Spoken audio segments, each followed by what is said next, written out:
Well, hey, everybody, welcome to another podcast where we get to introduce you to some of our friends. I think I've told you guys before, my youngest, when we started this podcast, asked what we were doing, and I told her, and she said, that sounds like you're like Jimmy Fallon for the church. And I'm like, I don't know if that's what I want to be or if you're complimenting me or not, but okay, whatever. So we meet all these wonderful people and realize that a lot of people don't know them all. And today, John Jackson is my guest. He's very well known as a president at William Jessup College in California that we've had the pleasure of serving over the years. And John, just great to have you here. Thanks for making time. Well, thanks, William. And I don't know if I can attest that you're any Jimmy Fallon or not, but I will say this: you've been a great, you and your firm and your partners have been a great servant to the church. You've been a great servant to higher ed. And at Jessup University, we used your services, felt great about them. Just the process and the people were amazing. So I just thank you for what you do, and it's a great opportunity to talk to you today. You're kind. We met, I think, if I remember correctly, it's been a long time, but I think we met in a one-off or direct common friend in John Maxwell. Yes. And yeah. So, but for those who don't know you or your path and your journey, I'd love for people to hear this because, you think, oh, president of a Christian university, how long have you been sitting in the library? 20 years, 30 years? And your path's a little bit different, isn't it? It's kind of stunning. I'd love for you to share. It is a little scary for my academic friends to have them hear that when I was doing my seminary degree, I refused to sit in the library at Fuller Theological Seminary because I had a full-time job in a local church. And I was like, hey, I'll go to the class, I'll listen, and then I'm out of here because I got to get back to church. So anyway, my journey, William, I wanted to be a pro ball player when I was a kid growing up, got to age 15, had a life crisis, said, okay, I'm not good enough to be a pro ball player. So what can I do? And prayed, 6 months journey, felt God calling me to pastoral ministry. Did that for 35 years, was a denominational executive in my early 30s because God was punishing me for something that I don't recall. And then I planted a church in the middle 1990s. And had a great experience, 13 years in Northern Nevada, glorious, served with Equip. That's where John Maxwell and I became acquainted. In 2003, I wrote a book called Pastorpreneur. I've always been an entrepreneurial guy, always on to the next. I'm telling you all these things, William, because these are not qualifiers to be a college president. So in 2011, through a series of circumstances, I became, I was going to say an accidental college president, but I'm enough of a Calvinist for your theologically inclined listeners. I'm enough of a Calvinist to say it wasn't an accident, but I certainly didn't plan it. So I still think of myself as a pastor, William, but I've always had strong organizational leadership and financial capacities. And when I first started about now 13 years ago, people like me never became college presidents. It was people who spent their whole life in academia, but now people like me coming out of pastoral or business or large nonprofits are increasingly becoming college presidents because the world is a pretty tumultuous place these days. Well, it is. And I think everybody would agree the old may you live in interesting times is not necessarily the greatest proverb. But it's particularly interesting for Christian higher education. And I'd love for you to comment on that because, when we do a search for a Christian college and then what are you looking for? It's what kind of degree, what was their study in, who they do their dissertation under, which is all great. I mean, I love scholars' work. I love doing scholar work, but you don't find a pastor who is probably a little more entrepreneurial than the normal pastor. You probably just don't hear your path. So why is it that this is sort of unprecedented time or uncharted waters for Christian higher education? Well, let me say, first of all, just the unique reality of Jessup University. It was started in 1939 as a Bible college, then became a Christian college, then moved from the Bay Area over here to the Sacramento region. So we serve Northern California, Northern Nevada, Central California, Southern Oregon. A few hundred miles from our location is our primary audience that we serve. We have online and we have folks from all over. But the reason why this is such a critical time, when I became president, William, I don't think it was as heated as it is now. But the issue of cost, how much does college cost? Mm-hmm. The value, Can you really assure me that when I get a college degree that I'm going to be able to maximize the value of that? And then the debt. So cost, value, debt.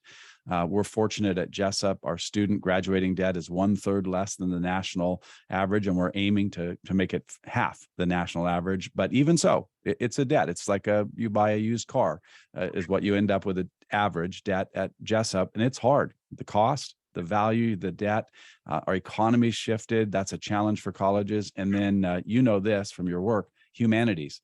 Humanities degrees have really declined in terms of overall participants, because people are looking at college today with the cost, questioning the value, wondering about debt, and they're saying, what's my income going to be when I get out of here? If I'm going to spend 50, 80, 100, $200,000 on 4 years of college, depending on where you go, then what am I going to end up with? And I have a humanities background. I have a doctorate in education and organizational leadership. So I appreciate, like you, I appreciate academic, scholastic endeavors, but I was a parent a long time before I was a pastor and a long time before I was a college president. It matters if my child has debt when they graduate from college as to what their income is going to be so they can service that debt.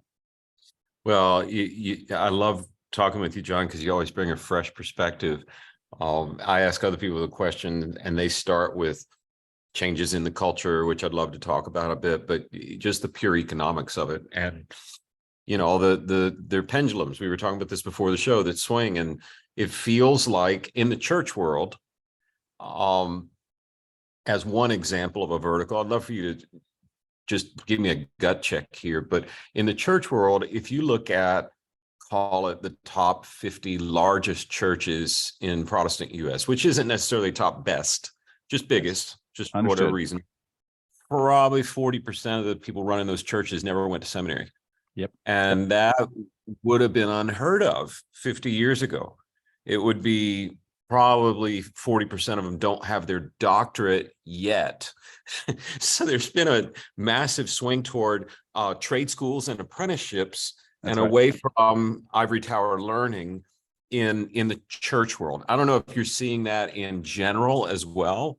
Well, let me speak about the church world, since I feel like I live like you do. I live with 1 foot in the church world, 1 foot in the academic world, and 1 foot in the economic world. I live in the business community all the time. So I feel like I'm a man with 3 flags, not no flags. I got 3 flags. In the church world, I want to say something maybe a little surprising. I believe in the miracle of and. Like, I think there's a benefit to biblical theological foundations. I'm just not convinced, William, that the only place you get that is in a seminary. And I'm sorry for my seminary friends. I just think there's ways you can do disciplined study, and I think that's important, and get the practical experience. So I believe by learning and doing, and learning while doing, I think both of those are important. Really? I love apprenticeship and mentorship. You're right, by the way. When I talk to people about large churches, I say it's not really the budget. It's not really the building. It's not really the programs. The number one challenge for every church I've ever been involved with, I'm 61, every church I've been involved with my whole life, number one issue is leadership and how you cultivate leadership, how you grow up and disciple, how you grow up and mentor and apprentice leaders is the singular issue, particularly in larger churches, because the leadership need is larger. So, William, I think what you're seeing is right. Not only in, by the way, church, it's also true in business. I just finished a meeting just 10 minutes before coming on the show with some IT people, some computer science folks, and they want people to have degrees. But if your degree doesn't certify specific competencies, if you don't have credentials, if you don't have certificates that show you have these specific competencies in addition to your degree doesn't mean anything to them. Over my shoulder is a couple different degrees. My undergrad at Wake Forest was a religion major and a philosophy minor. And I used to tell people, you know what, if you get a philosophy major, you know what you spend your career saying. And you say, do you want fries with that? Yep. And I love learning, and I love seminary, and I love that. But you're totally right. The pendulum has shifted. And as an aside, one interesting offshoot in our work with churches, we're talking about higher education today, but I tell our team, our consultants, I'm pretty sure you don't have to go to seminary to run a church, but to do what we do, I think you probably need some seminary training, because we'll end up with a non-denominational church that's on their third pastor. So Yes. founder, then second and third, and they have no idea what theology drives them. Yep. And like, we'll spend more time. It's not about find me the good guy. It's like, find me the tissue match that actually, because we do have a theological operating system. It's just unearthing that. And And William, man, you're just hitting my buttons here. We're in a time in our culture where pragmatism has reigned for so long. Like, I just want to know what works. And that's good. Like, I'm that way too. I want to know what works. But when people say, like, we're theological, like theology doesn't really matter, we want to know what works. The problem with that is that every pragmatist has a theology. yes, they do. They might not know it, but they have a theology. So theology, I say this, even book I wrote recently, words matter, truth matters, history matters. So if you understand what your words mean and what truth is and what your history is, that church that's on their third pastor, they've actually, you said it perfectly. There's a tissue match that they need to get. It's not just about somebody who's really cool and effective. Those are great, but it's cool, effective, and matches our culture. You know the Drucker quote, culture eats strategy for breakfast. Totally. Man, oh man, you want to talk about a disaster? Get a mismatch between a pastoral leadership theology and a church context that's existed for 20 years, 30 years.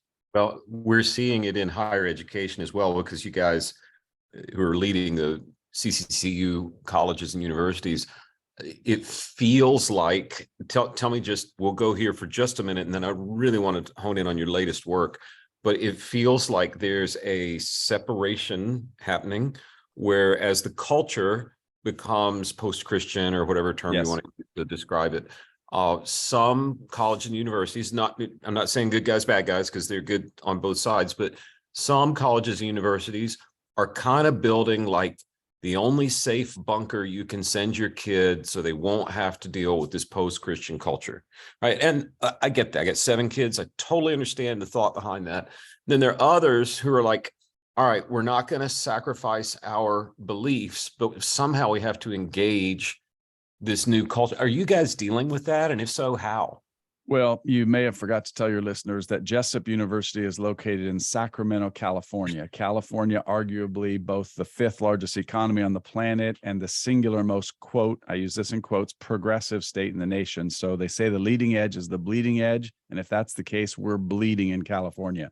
So the cultural issues, William, that you're talking about, oh man, we're living that. And you do kind of have two choices. You're right to say, we either go to that sort of, and we homeschooled, I understand the value of this, but you go to that, I'm going to protect my kids. We're not going to expose them to anything. I'm going to keep them in that safe bubble for college.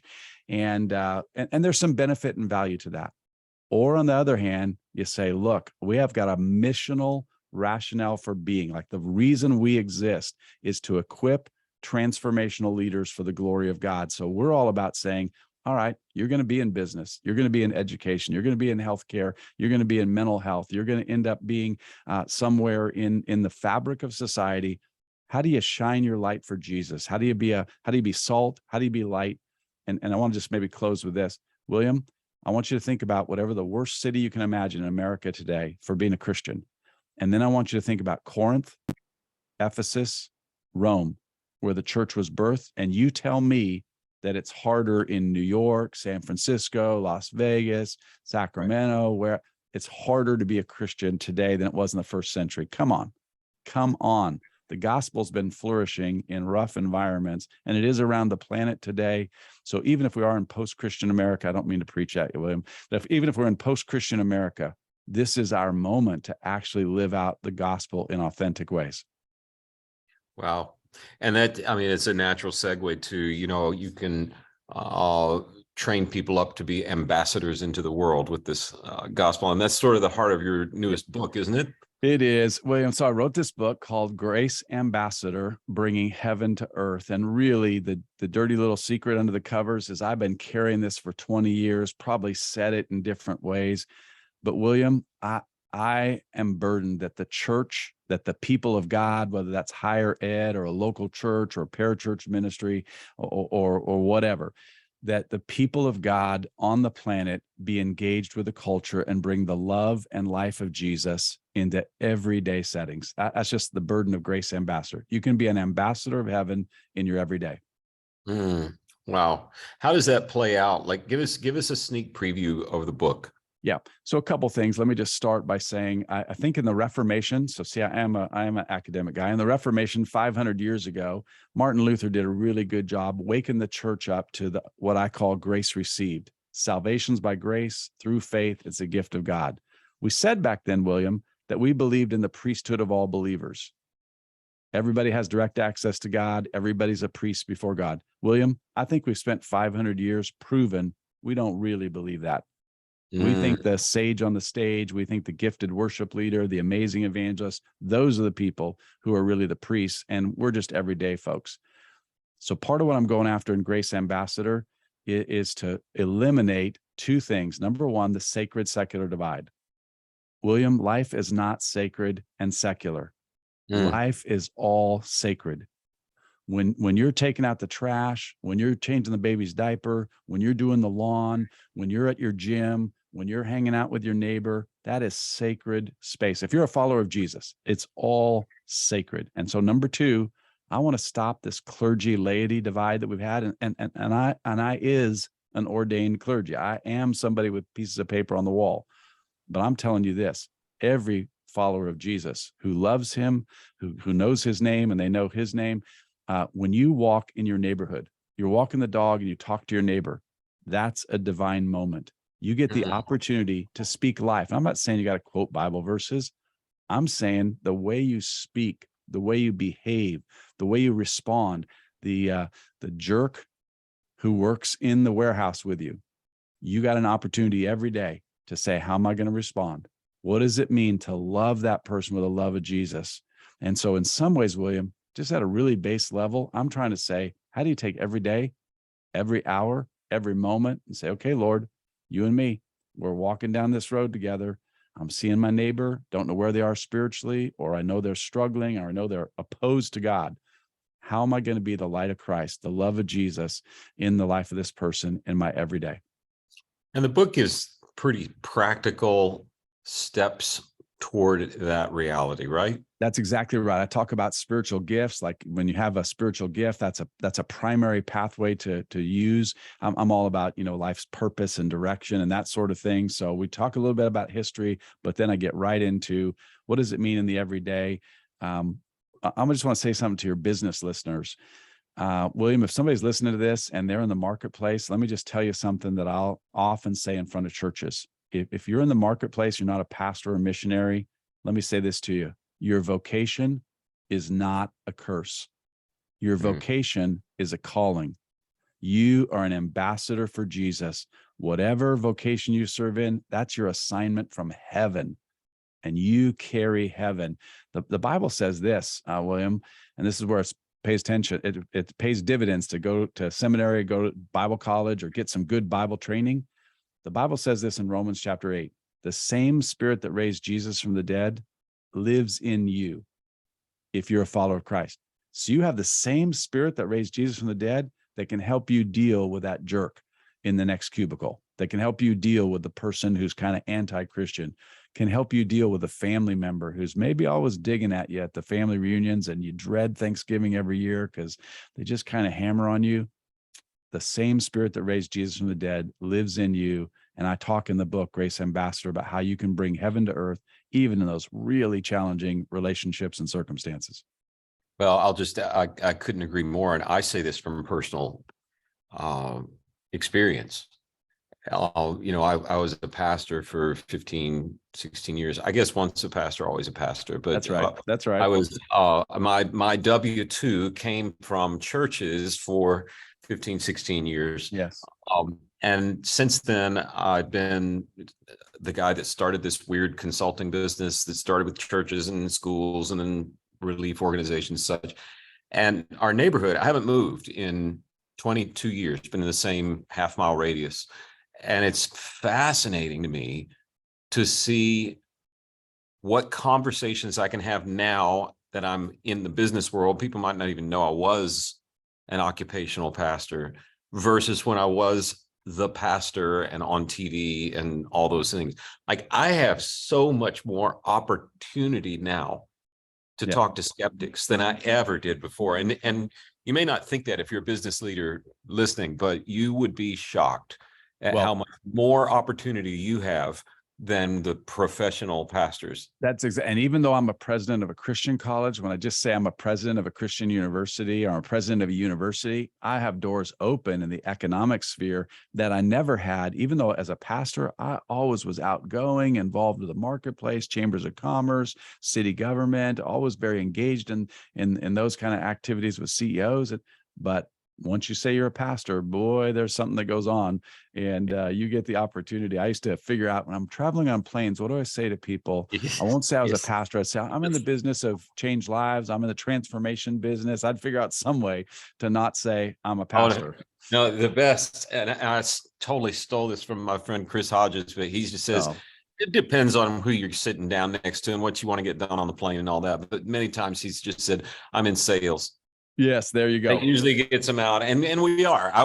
Hey, we sell eternal fire insurance. We sell whatever you want to call it. Yeah, that's right. And Chris is such a great leader and such a great example of building a lasting ministry in a context, fruit that now spans generations. Another great leader in our country. Well, I'm thankful for your work and the work you're doing at William Jessup. I've seen it up close. I know you guys, every Christian college and university went through a pretty amazing season in 2020 and forward, but it sounds like the enrollments are actually headed toward records now, and you're training up more Grace ambassadors than ever before. Well, So, Jessup, kind of our tagline, this would be even new since I think the last time we worked together professionally, is equipped and known. And we really want to equip young men and women, undergraduate and graduate, online and on ground at Jessup, to be able to see who God has made them to be and want them to be equipped for that future. We also want them to be known by the Lord, but also by caring faculty, staff. And to me, the synergy between what I do at Jessup and Grace Ambassador is just right there. And it's an exciting time, William. So thanks for letting me come and share. And I just would tell you that this is actually the greatest day to be alive. Whatever the challenges are in our cultural milieu right now, this is the greatest time to be alive because God is at work on the planet. yeah, I think at work, and I happen to think the work is coming to a close. Yeah. In a good way, in a Yes. really good way. But that's a whole nother podcast. Yeah, that's right. I'll rejoin you for that conversation. Before I let you go, I noticed, I look over the books and read, and I saw Margaret Feinberg was one of your endorsers. Tell me how you know my fellow demon deacon. Yes. I tell you, I got exposed to Margaret many, many years ago. I was working, helped establish a thing called the Thrive Conference out here on the West Coast at Bayside Church. And I'd come across Margaret's work. I think it was Wonderstruck that was the one that really got me. And I asked her to come out. And I will just tell you a quick little story. She and Leaf came out and they had their little dog and all that. And Margaret gave a talk that some people didn't like. And I'm just going to be honest, I might offend some of your listeners. They didn't like it because she was female. That's just the honest truth. Other people, William, just flocked to her because they knew there was a depth there. There was a sincerity there. So since that moment, that was probably maybe 15, 18 years ago, Margaret and I have stayed in touch. She loves Jesus. She just oozes to me relationship with the Father, the Son, and the Holy Spirit. And so we talked recently when she actually went out to Asbury as the revival was happening and said, I want to be able to be in that atmosphere. And I just love how she chases after God and she walks fervently with him. So Margaret and I have a wonderful, kind relationship, and she's just a dear sister in the Lord. That's awesome. Well, good to know about Grace Ambassadors.